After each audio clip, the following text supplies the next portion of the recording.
Phone tapping కేసులో BJP MP Etela Rajender ఇవాళ SIT ముందు హాజరు కానున్నారు.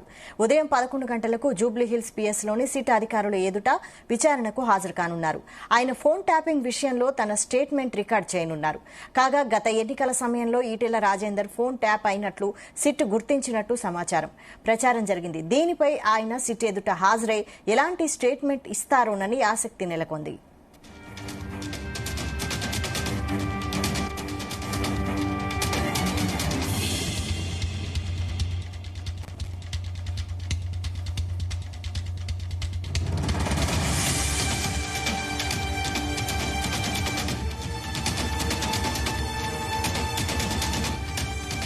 ఫోన్ ట్యాపింగ్ కేసులో బీజేపీ ఎంపీ ఈటెల రాజేందర్ ఇవాళ సిట్ ముందు హాజరు కానున్నారు.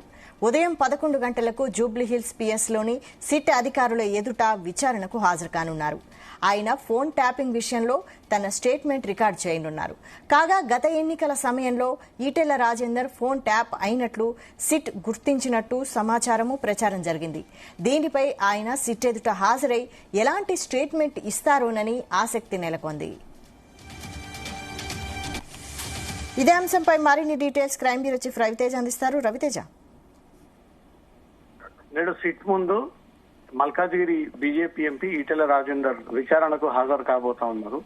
గత హుజూరాబాద్ ఎన్నికల సందర్భంగా ఈటెల రాజేందర్ బీజేపీ పార్టీ తరఫున ఎమ్మెల్యేగా పోటీ చేసేటువంటి క్రమంలో అప్పటి బీఆర్ఎస్ ప్రభుత్వం ఎవరైతే కీలకంగా పార్టీలో వ్యవహరించబోతా ఉన్నారో ఆ నియోజకవర్గంలో బలమైనటువంటి అభ్యర్థులు ఎవరున్నారనే దానిపై కూడా ప్రత్యేకమైనటువంటి దృష్టి పెట్టినటువంటి అప్పటి పోలీస్ అధికారులు అది బీఆర్ఎస్ ఆదేశాల ప్రకారంగా ఎక్కడెక్కడ ఏ నియోజకవర్గంలో అభ్యర్థులకు సంబంధించినటువంటి అనుచరులు ఎవరెవరు ఉన్నారో వాళ్ళందరిపైన కూడా దృష్టి పెట్టి దాంట్లో ఈటెల రాజేందర్ పేరుని సైతం ఇంక్లూడ్ చేసి నిత్యం మానిటరింగ్ కు పాల్పడుతూ హుజూరాబాద్ కి వెళ్లేటువంటి వాహనాలు ఎక్కడికక్కడ అడ్డుకొని అక్కడ ఓటర్లకు ఇవ్వాల్సినటువంటి బెనిఫిషియరీ అన్ని కూడా ఎక్కడికక్కడ అడ్డుకొని ఇబ్బందికి గురి చేశారంటూ కూడా గతంలోనే ఈటెల రాజేందర్ ఈ అనుమానం వ్యక్తం చేస్తూ గతంలోనే ఎన్నికల కమిషన్ కి పోలీస్ శాఖకు ఈ వివరాలు అందించడం జరిగింది.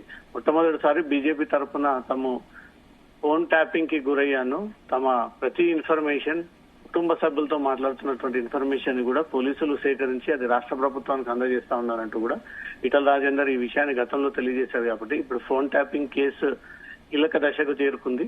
ఈ క్రమంలో అప్పట్లో ఎవరైతే బాధితులు ముందుకొచ్చి తమ ఫోన్ ట్యాపింగ్ కి గురైంది అంటూ కూడా ఈ విషయాన్ని తెలియజేశారో అప్పుడు ఈటెల రాజేందర్ పేరు కూడా వెలుగులోకి రావడము, మళ్ళీ ఇప్పుడు సిట్ అధికారులు ఈటెల రాజేందర్ కి నోటీసులు జారీ చేసి పిలిపించి సిట్ కార్యాలయంలో విచారించిన తర్వాత అతని స్టేట్మెంట్ ని రికార్డ్ చేసుకునేటువంటి అవకాశం ఉంది. తను ఎలా అనుమానం వచ్చింది, ఎవరు ఫోన్ ట్యాపింగ్ కి పాల్పడ్డారనేది మీకు అనుమానాలు ఉన్నాయి, అప్పుడు ఎన్నికల సందర్భంగా ఎలాంటి చెడు మీ పైన క్రియేట్ చేసి మిమ్మల్ని ఇబ్బందికి గురి చేశారు ఆ వివరాలన్నీ కూడా తెలియజేయాలంటూ కూడా ఈటెల రాజేందర్ కి నోటీసులు ఇచ్చారు. ఈ రోజు ఈటెల రాజేందర్ సిట్ కార్యాలయానికి చేరుకొని ఏసీపీ ముందు విచారణ ఎదుర్కొని తనకున్నటువంటి అనుమానాలు తనకున్నటువంటి డౌట్స్ అన్ని కూడా ఏసీపీకి వివరించి తన స్టేట్మెంట్ రికార్డ్ చేసుకుని ఈ కేసులో ఈటెల రాజేందర్ ని విట్నెస్ కిందికి సిట్ అధికారులు పెట్టి ఇది ఛార్జ్ షీట్ దాఖలు చేసి తిరిగి కోర్టులో ప్రొడ్యూస్ చేయనున్నారు. ఈ విషయాలన్నీ కూడా ఇప్పటికే వివిధ పార్టీలకు చెందినటువంటి రాజకీయ నాయకులు, అభ్యర్థులు, వ్యాపారవేత్తలు, రియల్ ఎస్టేట్ వ్యాపారులు, కాంట్రాక్టర్లు అప్పటి బీఆర్ఎస్ ప్రభుత్వం నేరుగా పోలీసుల ద్వారా చేయించినటువంటి ఆపరేషన్ సంబంధించినటువంటి బాధితులందరినీ కూడా ఒక్కొక్కరిగా నోటీసులు అందజేసి తీపించి వారి స్టేట్మెంట్ రికార్డ్ చేసుకుంటా ఉన్నారు. వైశాలి, అయితే ఈ ఫోన్ ట్యాపింగ్ విషయంలో బీజేపీ చాలా బలంగా తన వాదన వినిపించి దోషులపై చర్యలు తీసుకోవాలని గట్టిగా ఒత్తిడి తెచ్చే అవకాశం ఉందా? డెఫినెట్ గా అప్పుడు బీజేపీ ప్రతిపక్షంలో ఉన్నప్పుడు బీజేపీ పార్టీలో బలమైనటువంటి అభ్యర్థులు ఉన్నారు. ఈటెల రాజేందర్, ధర్మపురి అరవింద్, రఘునందన్ రావు, రాజాసింగ్ లాంటి వ్యక్తులందరూ కూడా గత ఎన్నికల సందర్భంగా బలంగా వీళ్ళు ప్రజల్లోకి దూసుకెళ్లేటువంటి ప్రయత్నం చేశారు. అలాంటి నాయకుల ఫోన్ ట్యాపింగ్ కి పాల్పడి వారిని ఏ రకంగా ఓడించాలి, వాళ్ళ మూవ్మెంట్ తెలుసుకొని అన్ని కూడా భగ్నం చేయాలి, అది ఫైనాన్షియల్ గా కానీ లేదా వాళ్ళని మానసికంగా కానీ వేధించి వాళ్ళకు ఉన్నటువంటి ఆ రిలేషన్స్ అన్ని కూడా కట్ చేసి సోర్స్ లేకుండా చేసేటువంటి ప్రయత్నం చేశారు పోలీసులు అంటూ కూడా అభ్యర్థులే బయటకు వచ్చి ఈ విషయాలు పోలీస్ శాఖకు కంప్లైంట్ ఇచ్చినప్పుడు పోలీస్ శాఖ దీనిపై గతంలో ఎలాంటి నిర్ణయం తీసుకోకపోగా ఇప్పుడు ఇవన్నీ కూడా వెలుగులోకి వస్తా ఉన్నాయి. కాబట్టి బీజేపీ నాయకులని సైతం దీంట్లో విట్నెస్ కిందికి చేర్చి వీరిచ్చేటువంటి వాంగ్మూలం అన్నిటిపై కూడా బలమైనటువంటి సాక్ష్యాధారాలు సేకరించి కోర్టులో సమర్పించబోతా ఉన్నారు. ఇప్పుడే కాంగ్రెస్ పార్టీకి చెందినటువంటి జిల్లా నాయకులు, ఇప్పుడు ప్రెసిడెంట్ గా ఉన్నటువంటి మహేష్ కుమార్ గౌడ్, ఇంకా ఇతర కాంగ్రెస్ నాయకులు, పార్టీలతో సంబంధం లేనటువంటి వ్యక్తులను కూడా పిలిచి వాళ్ళ స్టేట్మెంట్స్ రికార్డ్ చేసుకోవడం జరిగింది.